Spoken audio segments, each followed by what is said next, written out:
Magandang araw mga kaibigan. Nako mga kaibigan, na mainit itong pag-uusapan natin. Senator Lacson, binalaan mga senador na traidor. Kiko at Bam, tanggal ang maskara. At nilantad ang kinakatakutan ng pamilya Duterte. Kaya pala gustong ilibing ang impeachment ni Sara.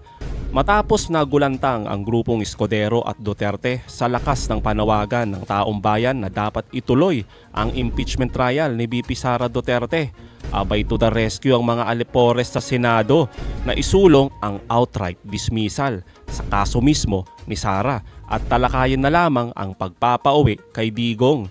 Kaya naman hindi ito nagustuhan ni Senator Ping Lacson at ang iba pa sa harap-harapang kabulastugan ng mga makaduterteng senador. Samantala, naglabas ng matinding pasabog ang dating senador at si Attorney Christian Munsud kung bakit pilit nililibing ng mga Duterte ang impeachment at ang matinding kinakatakutan ng pamilya Duterte na ayaw nilang ipakita sa taong bayan. Nako, abangan nyo po yan. Yan ang pag-uusapan natin, pero bagong lahat, pakilike po muna ating video, pakishare na din po at subscribe na po kayo sa ating channel. Unahin na po muna natin ito mga kaibigan. Binigyan din ni Senador Panfilo Ping Lacson na ang trabaho ng mga Senator Judge ay makinig sa mga argumento, counter-arguments at gumawa ng desisyon. Ito ay matapos ihayag ng tagapagsalita ng Senate Impeachment Court na inaasahan nila ang mainit na debate kapag nag-reconvene ang Impeachment Court sa July 29. Kasunod ito ng paglalahad ni Senador Ronald Bato de la Rosa na maghahain nito ng motion upang tanungin ng Senado sa 20th Congress kung payag ang mga miyembro ng institusyon na talakayin pa rin ang impeachment case. Bunsod nito, naglabas ng gentle caution na malumanay na babala si Senador Ping Lacson sa mga kapwa nito Senator Judge kaugnay ng jurisdiksyon ng impeachment laban kay Vice President Sara Duterte. Ayon sa Senador, dapat hayaan ang paghahain ng lahat ng motions at pleadings sa mga panig ng prosecution at depensa. Habang noon pa anya ay pinupunto na ni Lacson na kung ang pagbabasura ng impeachment ang pag-uusapan, dapat ang magsulong nito ay ang defense panel at hindi Senator Judge. Dagdag pa ng mambabatas, dapat umakto at magsalita ang mga Senator Judge gaya ng mga huwes. Sa pamamagitan nito ng pagiging patas, pagsasalita lamang kung may lilinawin sa defense at prosecution at hindi basta-basta magpahayag ng opinyon sa kaso. Ito ay dahil oobserbahan anya sila ng publiko habang nagsasagawa sila ng impeachment trial. Kaugnay ng naturang issue, sinabi naman ni Senador Risa Ontiveros na handa nilang idebate ang sino mang magbomosyon upang questionin ang jurisdiksyon ng Senado sa impeachment case. Wala pa rin tugon si Senador Bato de la Rosa sa mga pahayag na ito ng mga kapwa nito senador. Tama naman, di ba mga kaibigan, yung sinasabi dito ni Senator Ping Lacson at ni Senadora Risa Hontiveros na sana itong mga senador natin, senador ng Pilipinas, ay maging patas sana sila. Huwag nang gayahin yung mga senador na maka-Duterte kasi alam naman natin yan. Simula't simula pa, talagang Sara all the way nga yan mga kaibigan. Hindi pa nga na-i-impeach si Sara, sinasabi na nila, hanggang dulo, Sara pa rin kami. Di ba? Kahit makita nila yung mga ebidensya, ay Sara pa rin yan. Yung mga ibang senador sana, wag nang suportahan itong outright dismissal na isinusulong ng mga Duterte, lalong-lalo na itong si Bato. Di ba mga kaibigan? Sana ipakita na lang nila na sila ay sumusunod sa batas at ituloy na itong impeachment trial. Pero bakit nga ba mga kaibigan, takot na takot itong mga Duterte na ilatag yung mga ebidensya at makita ng taong bayan itong mga ebidensya nito na sinasabi ng Kamara na sobrang lakas na talagang mapapaisip talaga itong mga senador na iba na i-convict itong si Sara Duterte. Eto mga kaibigan, yung isa sa posible na reason yan, ito yung sinasabi ni Attorney Munsud mga kaibigan. Pakinggan natin to. Well, yung articles of impeachment are already transmitted ng House, pinadala na sa Senate on February 5. Ang unang excuse na kinamit nila, they were on recess. Tapos next is, campaign period na sa election. Yeah. So it cannot be done before May, before elections. And then after that, in-schedule nila for June 2. And then they postponed it again to June 11. So that there is merong the steps they're taking make one believe that they're trying their best to delay or derail yung impeachment case. It's obvious na there is an attempt to delay and hopefully by them to derail yung impeachment process. This is a guess, no? Yeah. Para sa tingin ko, they don't like the trial to proceed. Kasi parang pag present ng prosecution yung evidence at saka yung charges and the evidence for it, baka magulat ang tao doon, no, na ba ganun pala si Vice President, no? Yeah. Yung, first of all, yung assassination. Of course. Then there is the question of funds that cannot be explained. About 600 million. Ayaw nila siguro, parang ayaw nila na ma-discuss publicly lahat ng kakulangan o mga charges against Vice President. Tapos, there's always the question of when the Vice President said, let us umpisahan na natin ang bloodbath. So, if you're guessing, sabi mo, baka meron siyang pabalik yung ibabalik sa yung panlaban. Listahan siya ng mga tao na sabihin niya na bakit ako lang? Bakit ako lang ang ganyan? Napili yung ma-impeach. Ito yung mga ibang taong binursa. So that's possible that there are people who may not like the proceedings to take place because of the information that the people will get from the presentation of the prosecutor's case, na yun ang kanilang yun ang utos sa kanila ng constitution. So they cannot stop it. They have to conduct the hearing. Yun nga mga kaibigan, no? Posible nga yung sinasabi ni Attorney Christian Munsod dito, no? Na kung sakali na matuloy talaga itong impeachment trial ni Sara Duterte at mailatag yung mga ebidensya na yan na malalakas, di umano, sabi ng Kamara, baka mapilitan talaga itong si Sara na mag-all out na din at ilaglag na yung mga nalalaman niya at kung sino pa yung mga nakinabang. Yan yung sinasabi ni Attorney Christian, yung mga kasabwat nga dito. Kaya siguro mga kaibigan, ayaw talaga na ituloy itong impeachment kasi madaming madadamay. Di ba? Yun siguro yung sinasabi din ni Sara Duterte na bloodbath, talaga magkakagulo. Hindi yung literal na magkakagulo, mag-aaway kayo, giyera. Kumbaga talagang magulo kasi mas maraming madadamay.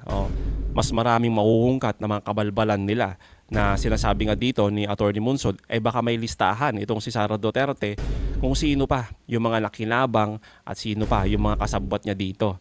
Pero ito nga mga kaibigan, yung mga sinasabi dito ni Attorney Munsod na posible na ganito nga yung rason, ito din mga kaibigan, yung matagal na sinasabi pa ni dating Senador Trillanes na kung saan ito yung kinakatakutan talaga ng pamilya Duterte na mahungkat at maisapubliko itong mga sikretong malala ng pamilya Duterte. Ito mga kaibigan. Ngayon, yung mga gusto ni Bato, yung mga Duterte senators na itulak itong dismissal, ito, magkakaroon ng ulit ng guhitan kung sino ba talaga ang pabor sa accountability ng mga public officials o sino yung nagko-cover up, sino yung takot na lumabas yung katotohanan. At ako naman, base sa bilang natin, nakakalamang ng bahagya yung mga pabor na ipagpatuloy yung impeachment. Kaya baka mapahiya sila Bato dyan sa plano nila. Totoo yan mga kaibigan, hanggat walang TRO na binababa ang Supreme Court, kailangan magtuloy-tuloy yung impeachment trial. At kung sakali man na ituloy ng mga Duterte yung kanilang plano na outright dismissal, sinasabi nga din po ni former Senator Trillanes, ni Senator Risa Hontiveros, ni Senator Lacson, Soto, na mas marami at nakakalamang naman yung may gusto na ituloy yung impeachment trial ng mga senador natin. Gusto nila pong ituloy yan at gusto nila makita yung mga ebidensya. Taliwas sa sinasabi ng mga maka-Duterte na gusto ng taong bayan daw na ilibing na yan at wala daw kakwenta-kwenta yung impeachment. At sinasabi pa nga nung spokesperson ng OBP na gastos lang daw itong impeachment trial. Nakakatawa. Dapat nga itong spokesperson ng OBP, pagsabihan mo si Bato, si Aimee yan. Mahilig silang mag-hearing ng walang kakwenta-kwenta. Dapat sila yung sinasabihan mo. Hindi itong impeachment trial. Lalong mararamdaman nila yung kagustuhan ng sambayanan na magsimula yung proseso. Hindi naman sinasabing bibitayin mo kaagad Sabi niya ni Senator Coco Pimentel, pwede ka naman mag-acquit sa dulo kung talagang mga Duterte ka. Pero huwag mo naman babuyin yung proseso. Kaya kailangan natin magmatag at iparamdam natin yung ating saloobin. Eventually, they will feel the pressure. Kaya nga ang kailangan nating bantayan, again, next week, pwede na magdesisyon yung Korte Suprema na i-dismiss itong Sara impeachment. Kaya makilahok tayo, paramdam natin sa kanila kung hindi man tayo physically makakasama dun sa mga mass actions on the ground, sana kahit sa social media ay ilabas natin yung ating mga hinaing at suportahan natin, i-share natin yung mga mensahe na sasabi na ipagpatuloy ang impeachment para managot itong si Sara Duterte. So yun yung pwede natin gawin. Okay, next itong doon sa impeachment kasi yung sa assuming hindi magdesisyon next week yung Korte Suprema, kung hindi pa sila ready, pagka natalo o yung outright dismissal or yung suspension, magtutuloy-tuloy na to. Wala nang dahilan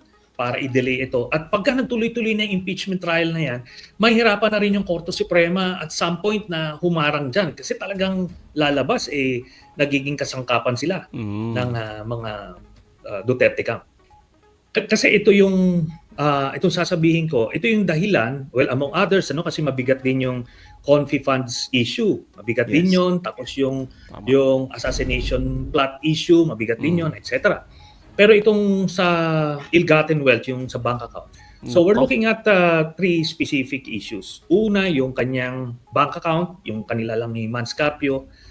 Ito pa lang, mahigit na to dun sa dineclare niya sa SALN niya. Remember, ang reckoning lang natin dito is yung SALN. At yung konteksto na yung Duterte family, ang projection nila, nung 2016 pa hanggang ngayon, mga simpleng tao daw sila, kumakain sa karinderya, di ba? Ang projection nila na talagang simpleng mga tao sila. So dito sa issue na ito, sa article of impeachment na to, madudurog yung yung myth na yan. Makikita ng taong bayan na hindi totoo yan. Okay. Pangalawa, yung sa joint bank account ni Duterte, the father, at ni Sara, ito yung main account. Ang total transactions nito, ang kagaya ng mga earlier pronouncement, total transactions in and out ay mahigit 2 bilyong piso. Okay. Pero ito, para lang magkaroon ng idea kung magkano ang nilalaman ng bank account na ito, merong from 2011 to 2015, a series of withdrawals na umaabot sa 454 million pesos. Kasi puro withdrawal lang walang deposit. Wala sa SALN to. Kasi talagang ang declaration niya sa SALN niya parang less than 5 million pesos lang yung savings kung ano man. So ito 454 million. Tapos meron pa siyang $1 million. $1 million. Okay. So yan yon. Yung pangatlong issue dito ay yung mga pagkaperahan na galing sa isang drug lord na partner ni Michael Yang na si Sammy Uy. So mga 40 to 50 million pesos every 6 months ang binibigay ni Sammy Uy dito sa Duterte family. Kasi sabi ko nga, ano bang negosyo ang nagbibigay ng ganyang kalaking dividendo? Tapos yun na, yung sinabi ni Las Cañas na drug lord yan si Sammy Uy. And finally, yung pangatlong proof ay si Duterte mismo, inamin niya na totoo yung bank accounts.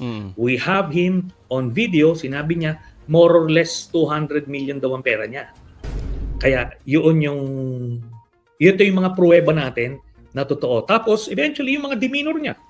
Di ba? They had plenty of opportunities to debunk my claim, pero nakita mo, nanginginig doon sa Quadcom. He was challenged to sign the waiver of deposits. Wala. Waiver dun sa bank secrecy law, hindi niya ginawa. Ito talaga mga kaibigan, yung matagal na kahit ako'y napapaisip, kung talagang hindi totoo yung sinasabi ni Trillanes dito, tulad ng sinasabi ng mga Duterte na gawa-gawa lang daw ito, dapat nga mga kaibigan, itong trial na ito na yung pagkakataon talaga ni Sara Duterte na linisin niya yung kanyang pangalan. At kung malinis ito, at wala naman palang katotohanan ng lahat na ibinabato sa kanya, mapapahiya big time sa buong mundo, 'di ba? Itong si Trillanes, nang lahat pala ng sinasabi ni Trillanes ay pawang kasinungalingan. Pero ngayon pa lang mga kaibigan ayaw naman nila na ituloy yung trial. Bakit? Dahil dito nga mga kaibigan sa sinasabi ni former Senator Trillanes na meron talagang malaking halaga ang bangko ni Sara Duterte at ni Duterte o ang kanyang ama. Na kung saan daw galing ito? Galing daw sa droga, galing daw kung saan-saan yan na mga elemento ng kabalbalan. Iyan ang sinasabi ni Trillanes. Kaya nga maganda sana mga kaibigan na ituloy itong trial, di ba? Kasi pagkakataon talaga ito ni Sara. Pero kung hindi matutuloy ito at talagang gusto ng mga Duterte at ni Escudero at ng iba pa ng outright dismissal, mapupunta tayo doon sa sinasabi ngayon ni Atty. Munsod na kinakatakutan nila na baka nga may itinatago pang iba yung mga iba pa nakasangkot dito, 'di ba? Yung iba pa na nakinabang dito talagang mabubunyag. Kaya pinipigilan. At isa pa, eto nga yung matinding sinasabi ngayon ni former Senator Trillanes na meron talagang malaking halaga itong bangko ni Sara Duterte at ni former President Duterte. Di ba mga kaibigan? Tapos mga kaibigan, ang matindi, kaya lalong nagkakaroon ng pang-delay dito sa trial ni Sara Duterte dahil nga dito kay Escudero kung saan siya na naman yung matunog na gusto ng mga karamihan na senador na maging Senate President. Tapos mga kaibigan, sinuportahan pa ni Bam at ni Kiko. Budol malala. Eto. Ilang linggo nang maugong na usap-usapan na sa halip na samahan sa minorya ng Senado ang kaalyadong si Senadora Risa Hontiveros, sa mayorya aanib sina Senador Kiko Pangilinan at Bam Aquino. Sa kanyang programa sa radyo, pagkumpirma ni Aquino, kumikiling sila ni Pangilinan sa pag-anib sa mayorya. Ang dahilan para makuha mga nais nilang komite sa Senado. Senate Committee on Education ang komiteng gustong makuha ni Aquino. Committee on Agriculture naman ang target anya ni Pangilinan. Sa Senado, otomatikong magiging miyembro ng mayorya ang mga boboto sa mananalong Senate President. Kahit pagaling sila sa magkakaibang partido at kahit kontra pa sa administrasyon. Minorya naman ang tawag sa mga boboto sa matatalo sa pagka-Senate President. Pero mabilis na sabi ni Aquino, kahit pa mapunta siya sa mayorya, mananatili siyang independent at kaalyado ng Liberal Party at Akbayan at hindi pa rin pro-Marcos o pro-Duterte. Sa ipinadalang text message, sabi naman ni Pangilinan, sa July 28 na lang siya magbibigay ng pahayag kung kailan mas malinaw na ang mga bagay.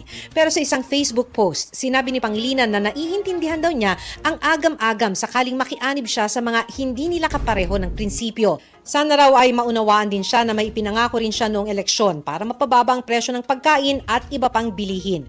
Ito raw at hindi pansariling interes ang basihan ng magiging pasya kung sa minorya o sa mayorya siya aanib. Kung matatandaan, matapos ang eleksyon ay inalok ni Senadora Risa Hontiveros sina Pangilinan at Aquino na bumuo ng independent bloc. Pero sabi niya ngayon, walang samaan ng loob kahit hindi na ito mabuo. Bukas na rin siyang suportahan ang Veterans Bloc na binubuo ni dating Senate President Mig Zubiri kung palalakasin nito ang oposisyon para sa 2028 elections. Otomatikong minorya sila kung mas konti ang botong makuha ng susuportahan nila sa pagka-Senate President na si Tito Soto. Alam nyo mga kaibigan itong moves niya ni Kiko at ni Bam. Kahit sabihin pa nila na ito ay pragmatism, 'di ba? Pragmatic na estratehiya. Andun na tayo mga kaibigan, 'di ba? Nandun na tayo sa realidad, 'di ba? Na kung sasali sila sa majority, mas makukuha nila yung gusto nila na committee, 'di ba? 'Yun naman talaga yung katotohanan diyan. Pero mga kaibigan, alam naman natin kung sino yung susuportahan nila, si Escudero. Si Escudero na wala nang ginawa kundi i-delay yung impeachment. Doon pa lang 'di ba? Tapos pangalawa mga kaibigan, magiging kagrupo nila yung mga Duterte. 'Di ba? Tapos mga kaibigan, yung mga purist na supporter ni Kiko at ni Bam at ni BP Leni, sinasabi nila na huwag nyo naman birahin ng birahin. Itong si Kiko at Bam, hayaan nyo sila magtrabaho at hayaan nyo na maging open sila para makakuha sila ng gusto nilang committee para sa ikakaunlad ng mas nakakarami.